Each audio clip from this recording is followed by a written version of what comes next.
پیارے نبی کریم جناب محمد مصطفیٰ صلی اللہ علیہ وآلہ وسلم کی آمد سے پہلے شروع میں عرب سیدنا اسماعیل علیہ السلام کے پیروکار تھے، دین حنیف کے پیروکار تھے۔ اسی طرح وقت گزرتا رہا حتیٰ کہ عمر بن لحی جو کہ ایک بڑا ہی مؤثر فرد تھا وہ شام گیا،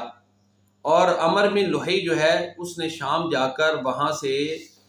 شام کے لوگوں سے متاثر ہو کر بت پرستی کا آغاز کیا، وہاں سے حبل بت کو لایا۔ اب یہ جو بت پرستی ہے عربوں میں یہاں سے شروع ہوئی۔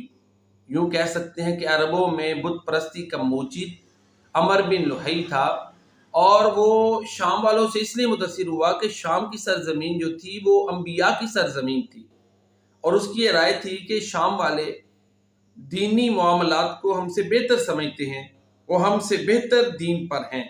چنانچہ اس طرح عربوں میں بت پرستی کا آغاز ہوا۔ جب اس نے خانہ کعبہ میں حبل بت رکھا تو ظاہر ہے دینی طور پر لوگ ان کے پیروکار تھے، قریش کے پیروکار تھے، پھر خانہ کعبہ میں بت رکھ دیا گیا، تو پھر دیکھا دیکھی اس طرح بت پرستی جو ہے نا وہ ان کے رگ و ریشہ میں